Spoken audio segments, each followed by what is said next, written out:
The room smelled like old wood and expensive coffee, the kind you serve to make bad news feel civilized. The chairman cleared his throat, eyes skimming past me as if contact might contaminate him. We've unanimously decided that you're terminated. Security will escort you out immediately. Across the table, two colleagues smirked, already picturing my empty chair. I stood, thanked them for the clarity, and closed my notebook with the kind of calm that makes people nervous. They hadn't read the contract I signed 5 years ago. Or maybe they had and didn't understand it, which was worse. I walked the length of the glass hallway, my heels steady on the marble. No tears, no speech, no scene. In the elevator, the city's skyline slid past like a quiet endorsement. I caught my reflection and the corners of my mouth lifted. Monday would be fun. Back at my desk, I moved like I was packing for a quiet vacation. Photo of my mother, the fountain pen she gave me when I won my first client. A little ceramic fox my niece insisted was my focus animal. I left the company laptop like a molted shell. A junior associate watched me the way people watch a controlled burn, fascinated and a little afraid. "Good luck, Alice," he whispered. I didn't need luck. I had paragraphs. Paragraph 14C to be exact. The key stewardship writer. I had insisted on it during the merger, when the new leadership wanted my book of business but not my voice. I gave them a smile and a choice. If you want my accounts, you protect my clients. We wrote it into the master service agreements and mirrored it in my employment contract.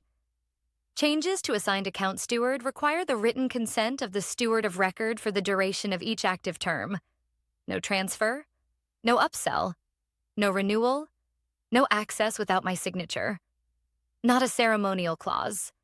An operational choke point. They got the revenue. I kept the keys. Most people read contracts like weather, vaguely and with a shrug. I read them like maps.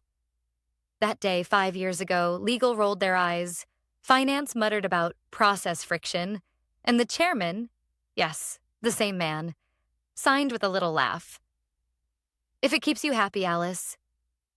He never asked why it would keep me safe. Outside, the air had the metallic bite of impending rain. I balanced the box against my hip and called Priya, my attorney, who speaks the language of leverage the way musicians hear chords. "It happened," I said. "Board vote. Security and everything she didn't waste sympathy on performance. Do you have the writer copies and the MSA schedule?" "In the safe and on a drive." "Then breathe. Don't wave papers yet. Let them move first. Document every step. We'll be polite right up until we're final. Polite right up until we're final." It sounded like a motto. At home, I set the box down and poured tea. The way my mother taught me to mark endings and beginnings with heat and patience. I thought about Tom, my ex-husband who'd told me over takeout and a drifting marriage that I didn't have the stomach for boardrooms. He left with the dining table and the television. I kept the contracts. People divide up what they value most. I opened the folder labeled Writer Stewardship and ran my finger down the signatures. Not just mine, clients. Their names like anchor points across my career.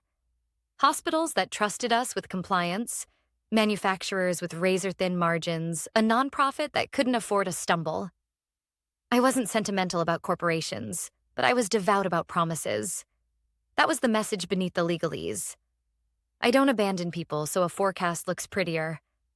My phone buzzed with messages I didn't answer. Tough break. "You okay?" "Heard about the vote." One from Karen, always the opportunist. "If you need referrals, I know a place hiring." I smiled at the ceiling. The thing about being underestimated is that it buys you time. They throw a party for your exit while you set the table for your return. I spent the evening making lists, the kind that calm my pulse. Inventory, all active MSAs, with Writer 14C attachment. Confirm renewal windows and notice periods. Draft courteous letters to clients. Stewardship continuity. Service stability. No changes without my consent. Schedule calls with 3 largest accounts. Ask for 5 minutes. Take 15. Leave with written confirmations. Prepare a memo to the board. Observe the writer or face material breach. No threats. No flame.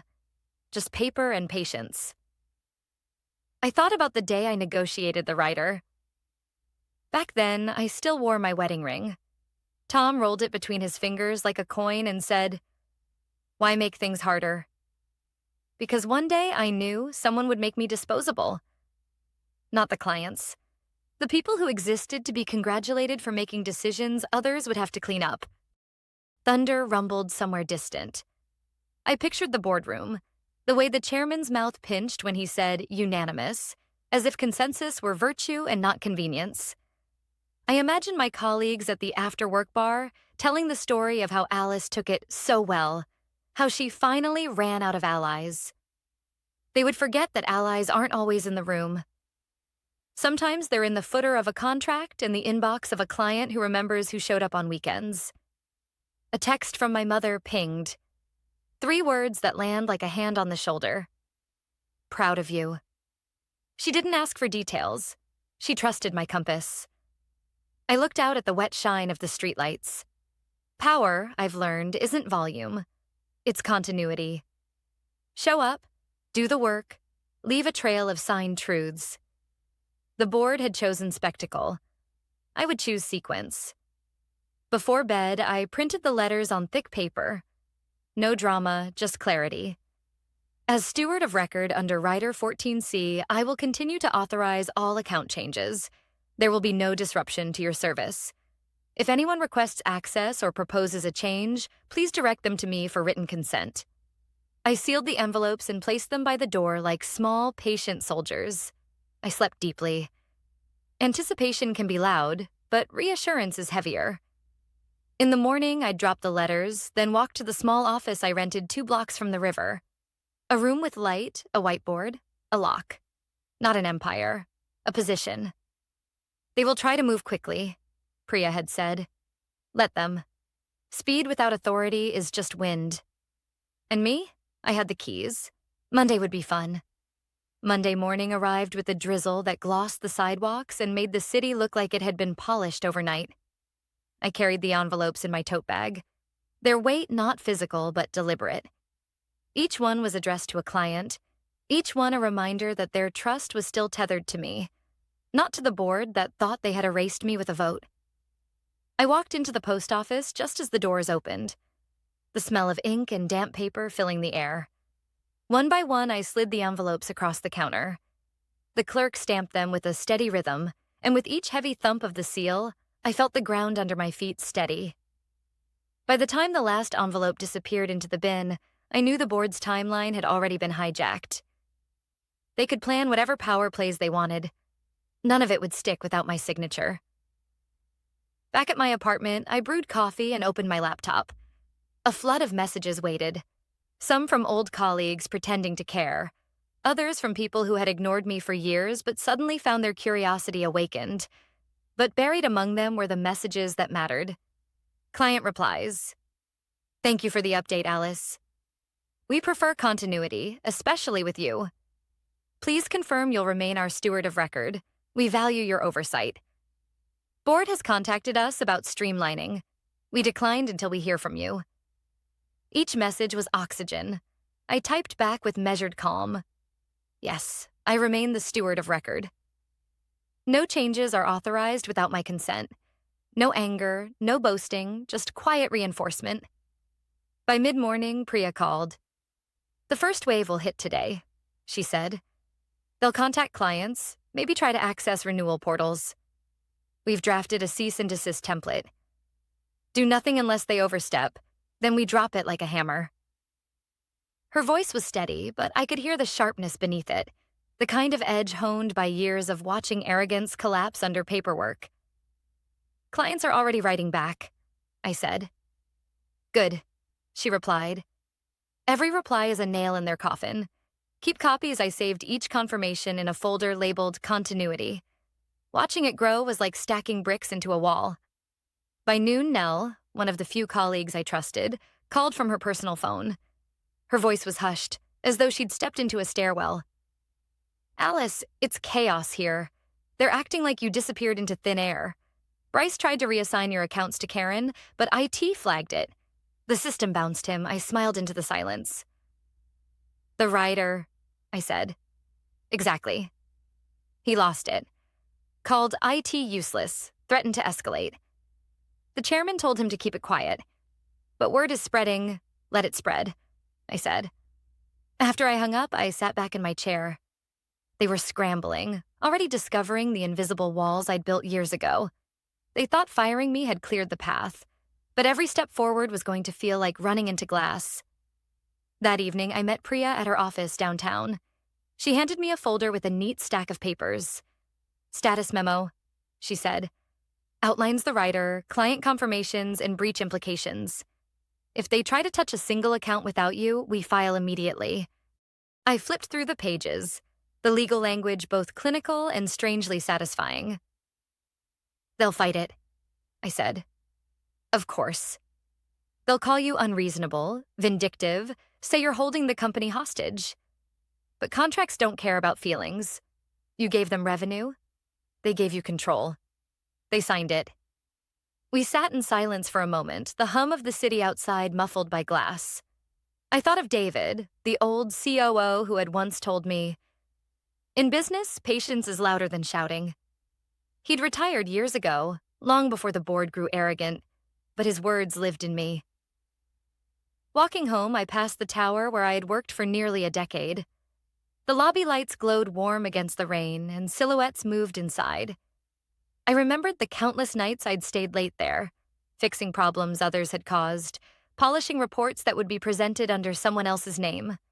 They had fired me to erase me. Instead, they had put me exactly where I needed to be, outside their walls, but still inside their system. When I reached my apartment, my phone buzzed again. A message from Nell. They just told staff you were redundant. People are laughing in the break room. They think you'll be gone for good. I typed back, let them laugh. Monday is just beginning. I set my phone down and poured a glass of wine, watching the droplets of rain streak down the window. Somewhere in a polished boardroom, they were congratulating themselves on streamlining operations. They didn't know that the ink on their own signatures had already sealed their undoing. The truth was simple. They had fired me, but they couldn't touch what mattered most. My clients, my reputation, the trust built one late night and one solved crisis at a time. That wasn't theirs to take.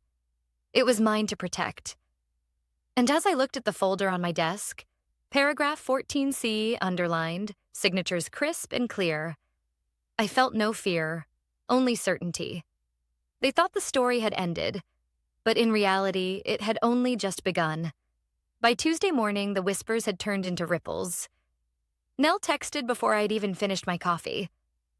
Bryce lost it in the meeting. He tried to show the chairman new account plans, but finance refused to approve without your signature. He called you a ghost haunting the company. A ghost. I almost laughed. Ghosts vanish. I was everywhere, just invisible to them until I wanted otherwise. I spent the morning reviewing renewal schedules. 3 major contracts, worth more than half the quarterly forecast, were entering the 90-day window. Each one carried rider 14C. Without my approval, they couldn't renew, upsell, or even negotiate scope. If they tried, it would trigger material breach. I drafted polite notes to each client, thanking them for their partnership and confirming continuity of stewardship. No legal threats, just reassurance. By noon, my phone rang. The number was familiar. Anderson Medical, my largest client. Is it true? The CFO asked without introduction. We heard you were terminated. The board sent someone else to our office yesterday. We told them to leave. I kept my voice steady. Yes, the board voted to end my employment. But as you know, I remain your steward of record under the writer. There will be no changes without my authorization. A pause, then a sigh of relief. Good. We don't want chaos. We trust you, Alice. Keep us posted after the call. I sat back in my chair. Trust. That was the currency the board had never understood. They thought contracts were cages. For me, they were bridges. By late afternoon, Nell called again. They're furious. The chairman demanded IT unlock the renewal portals. Compliance refused. Said the system is tied to legal contracts and can't be overridden. Bryce shouted about finding loopholes, but the general counsel warned against it. They're boxed in. They boxed themselves in, I corrected. That night, I met Priya at a small cafe near her office. She looked as sharp as ever, legal pad balanced on her knees. We need to decide when to go public, she said. Right now, it's rumor inside the company. But once investors hear clients won't move without you, pressure multiplies. I stirred my tea slowly. Not yet. David always told me, let them show their hand first. They're still underestimating me. That's my advantage. Priya nodded. Then be patient. But document everything. Screenshots, emails, call logs. If they claim you're interfering, we'll need proof it's stewardship, not sabotage. Walking home, I thought about Tom again. My ex had once mocked me for obsessing over details. You write contracts like you're preparing for a war that will never come, he'd said. He couldn't see that wars don't announce themselves.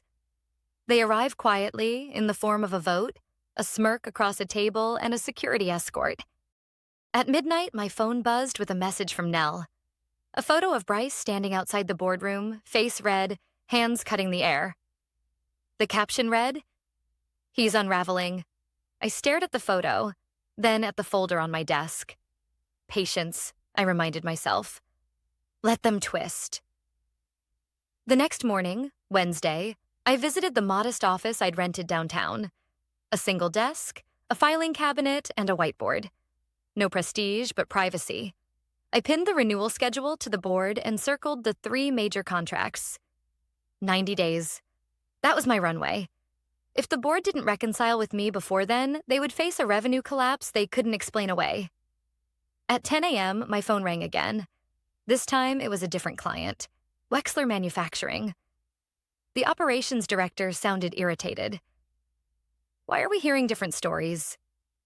The board told us you're gone, but yesterday your email said you remain our steward. Both are true, I said calmly. They ended my employment. But under Rider 14C, I am still your account steward until your contract ends. That was the agreement they signed. Nothing changes without my written consent. Silence on the line, then a low laugh. So they fired you but kept you? That's rich. We'll stick with you, Alice. Don't worry. When I hung up, I let myself laugh too. Fired but kept. The irony was almost artful. That evening, Priya called again. They'll try to paint you as vindictive. Expect press leaks. Disgruntled ex-employee clinging to contracts. Don't react. Let the client speak for you. Their loyalty is your shield. I can handle being underestimated, I said. It's familiar ground. After we hung up, I stood by the window, looking out at the city lights. Somewhere across town, the board was drafting memos, rehearsing strategies, convincing themselves they still held control. But control isn't in titles or board votes. It's in trust, in paper, in signatures that don't vanish because someone wants them to. I closed the folder and whispered into the quiet. You fired me to erase me. Instead, you locked yourself out. The first cracks had already appeared, and soon the whole facade would crumble. By Thursday morning, the board's confidence was starting to fray. I didn't need inside sources to know it. The evidence arrived in my inbox. A client forwarded me an email from Bryce himself. The subject line read, "Seamless transition." The body promised new leadership, renewed focus, and dedicated account support. It was written in the kind of corporate fluff that looks convincing until you read the fine print. At the bottom, in smaller font, was the real attempt. Please confirm authorization to transition your account steward. The client's note to me was short. We declined. Only you have our trust. I saved the message and smiled. They were moving from arrogance to desperation, and desperation always left fingerprints. By mid-morning, Nell called again. Her voice was sharp, like she'd been holding it in too long. Alice, it's bad here. They're fighting in every meeting. The chairman keeps insisting the writer can't possibly bind the company. Legal is panicking because the contracts are ironclad. Bryce shouted that you'd forged the signatures. IT proved they came from DocuSign with board approval. He stormed out. They're showing their hand, I said quietly. More than that. People are scared. Staff are whispering about clients pulling out. No one knows who to listen to. I thanked her and ended the call, my mind racing. Fear spreads faster than confidence. And once staff start doubting leadership, investors aren't far behind. That afternoon, Priya and I met in her office again. She slid a printed article across the table. The headline made me exhale through my nose. Former vice president allegedly blocks company operations with contract loophole. The article quoted an unnamed senior executive calling me unstable and vengeful. They're leaking to the press, Priya said flatly. This is strategy. They want to frame you before you go public? I read the piece twice, each word a small sting, but not enough to wound. It won't matter, I said. Clients know the truth. And investors don't care about gossip. They care about revenue. Priya leaned back in her chair. Still, perception matters. If this escalates, we'll need to show your restraint. No retaliatory statements. Let the documents and the client speak. I nodded, though anger simmered beneath my calm. They wanted me emotional, reactive, sloppy. They still didn't understand. I wasn't here to burn them down. I was here to hold them accountable. On my walk home, I passed the company tower again. Through the tall glass windows, I saw staff clustered in corners, eyes darting, whispers spreading like wildfire. I remembered standing in those same corners years ago, invisible, my work absorbed into someone else's credit. Now, they had tried to erase me with a vote, but all they'd done was turn my absence into the loudest voice in the building. That night, I opened my laptop and organized the growing evidence. Client confirmations, forwarded emails, screenshots of the board's contradictory statements. Each one was a brick, and together they formed a wall no accusation could break. At 9 p.m., my phone buzzed. A voicemail from Bryce. His voice was low, falsely calm, but every word trembled with fury. Alice, be reasonable. This will ruin you. Come back tomorrow, we'll negotiate a soft landing. Don't push this further. I forwarded the recording to Priya. Her reply came minutes later. Preserve it. It proves pressure tactics. Don't respond. I poured a glass of wine and leaned back, staring at the ceiling. The irony wasn't lost on me. They had spent years dismissing me as background noise. Now, their entire empire was shaking because of a clause they'd signed to keep me happy. On Friday morning, the first real sign of collapse arrived. A message from Anderson Medical's CFO. The board contacted us again. We reminded them our contract is bound by Rider 14C. Unless you confirm, no action will be taken. We also informed our legal counsel. The moment I read the last line, I knew the game had changed. Clients weren't just loyal. They were mobilizing. The board wasn't up against me anymore. They were up against the very people who paid the bills. That afternoon, Priya called with a final note of clarity. They're running out of moves. Next week, we take it to investors. Quietly, professionally, with the paperwork in hand. You don't need to shout. You just need to show up. I closed my eyes for a moment, hearing David's words in my head. The old COO who had believed in me long before anyone else did. Patience is louder than shouting. The board had shouted themselves hoarse, and I was still silent, still steady. The cracks had widened. By next week, the whole structure would come down. Monday morning, the air felt different. The drizzle had cleared, leaving the streets sharp and bright, as if the city itself was waiting for something to unfold. I buttoned my navy jacket, slipped the folder of documents into my briefcase, and walked to the office tower I hadn't entered since the day they escorted me out. Security hesitated when I gave my name. I slid across an envelope on Priya's letterhead. Inside were instructions citing my authority as steward of record for every major client account, signed and witnessed. The guard scanned the pages, then handed me a visitor's badge without a word. I didn't need fanfare. Silence suited me. The boardroom looked exactly as I remembered it. Polished table, leather chairs, the skyline stretching behind glass. They were all there. The chairman, Bryce, the others, clustered in suits that looked more like armor now. When I walked in, their heads snapped up. "What is she doing here?" Bryce barked, already red. I set my briefcase down, calm and deliberate.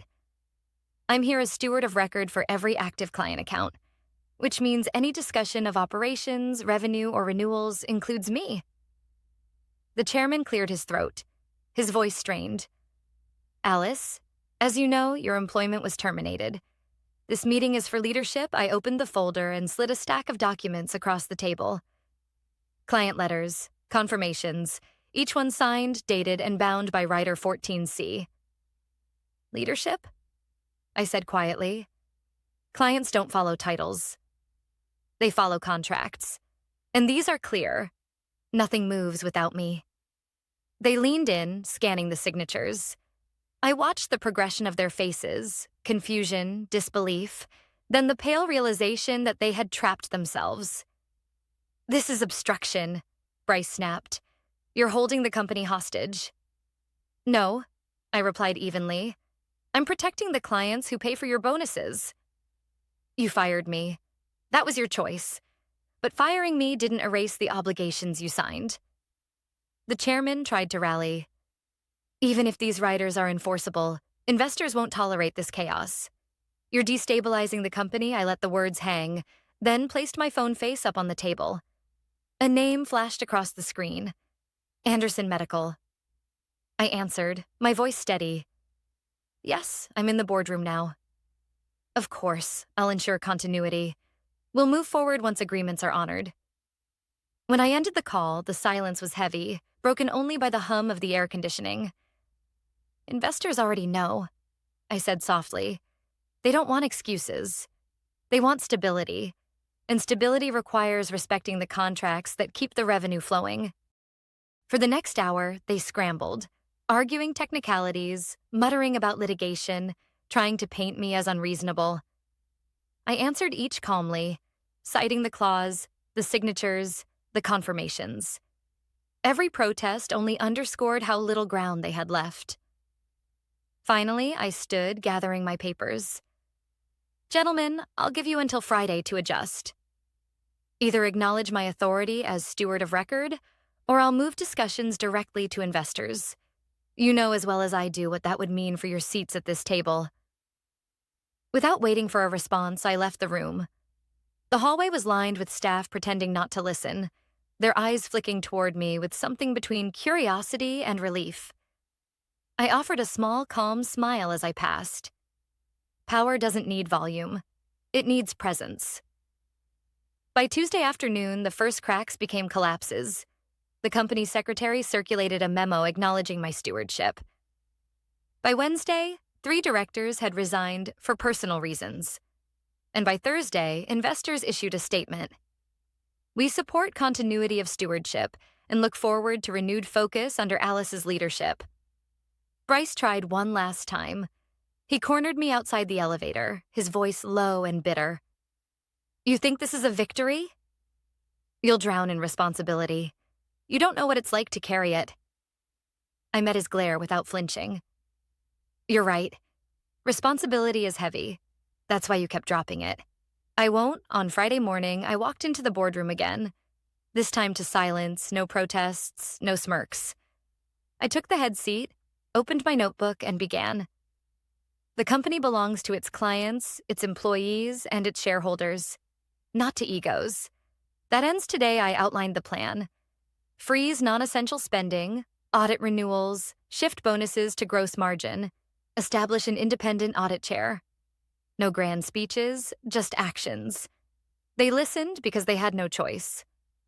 That evening, back in my small office downtown, I poured myself a glass of wine and looked at the stack of contracts on my desk. They weren't weapons. They were promises.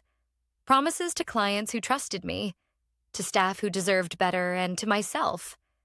That I would never again let others decide my worth. Revenge had never been the goal. The goal was respect, accountability, justice. And justice, I realized, doesn't always roar. Sometimes it arrives quietly, steady and unshaken, written in ink years before anyone knew it would matter. The board had underestimated me. They thought I was finished. But in the end, all they had done was hand me control. And this time, it would be on my terms.